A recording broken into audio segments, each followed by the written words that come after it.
This is me attempting to do the rarest checkmate possible. And no, that is not a king checkmate or en passant checkmate. This is a 2-knight checkmate that is so rare that there is almost no information about it, so you can probably be a little bit surprised that it's actually possible. Even the majority of red masters haven't done this checkmate in their whole career, as it requires insane luck of your opponent not resigning or disconnecting. Plus, you need to have both of your knights alive to the end of the game. So, am I able to get the rarest checkmate in the world? Let's find out.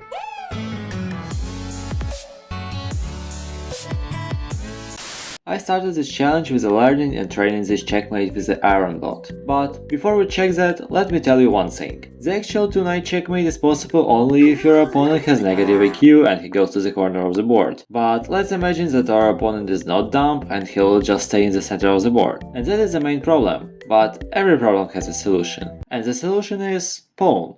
But wait, not the white one of course, the black one. You'll say, it doesn't make any sense. This will be only harder if our opponent has a pawn. I gonna tell you, it depends. Let me show you this on our game with Aaron. The starting position is perfect for me. His pawn is blocked with my knight. But not everything is so perfect. To start, this position is a draw here. The thing is, it is important where is the black pawn. As you can see, there is only some certain spots where the position is 100% winnable. And his pawn is not on the square. But okay, I want the game even like this. Now let's check the strategies that helps us to do the mate. If in short, we somehow need to force his king to the corner and then we can still mate him without any worries with our second knight, as he has a pawn to move. Then we need to find a way to do a check to deliver a 2-knight checkmate. And that is easy in words, but in reality that is a lot harder.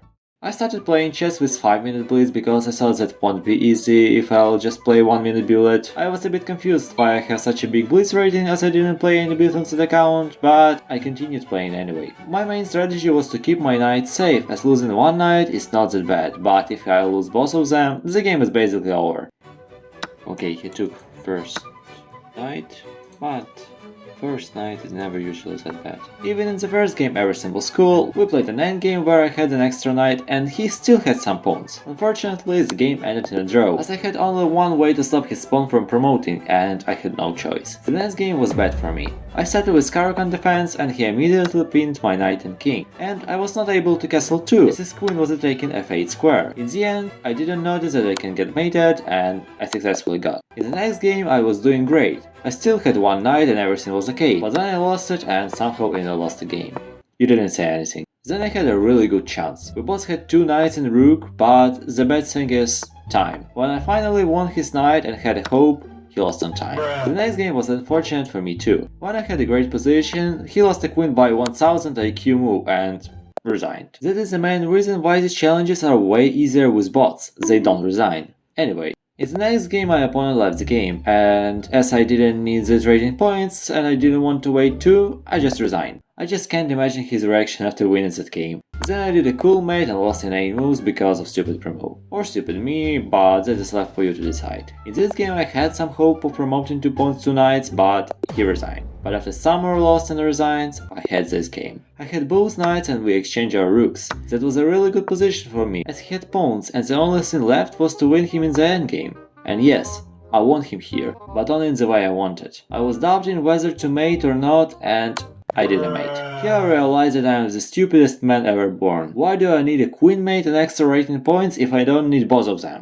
This made me thinking, what if my rating was small, could I do this challenge faster? I went to open challenges and found my opponent. He was 400 rated, and the good thing is, we played 5+3 chess, so we don't run out of time. And here's the game began. He was playing perfect. Really. He was winning me at the beginning. Of course until he lost a queen. But luckily, he didn't resign. I still had a knight. If he didn't resign, that is a perfect opportunity to do that mate. I won every piece, and here, I was so scared that he will resign, that I sacrificed the queen. Finally, the perfect setup was done. I just need to promote a pawn and block his pawn with a knight. Luckily, I was able to do all of that on the queen side. I stopped his threats, defended my knight, and somehow lost my pawns. Bro, just take these pawns. And finally, the position I was waiting for. His pawn is in the perfect spot, he has a lot of time, and as long as he don't resign, I win the game.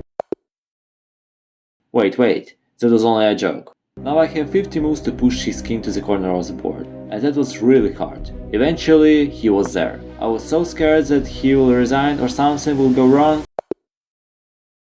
Okay, that was the last time I'm pranking you. He pushed the pawn. Knight f8. brother. Yes. That was way easier with Caesar opponent, come on. Yes. I know that was not the strongest opponent, but I did it. If you show that you want me to do this mate with stronger opponents, whether writing about that in the comments or just literally subscribing, I will do it. Hope you enjoyed this video and learned something interesting. Have a nice day. Cranberry.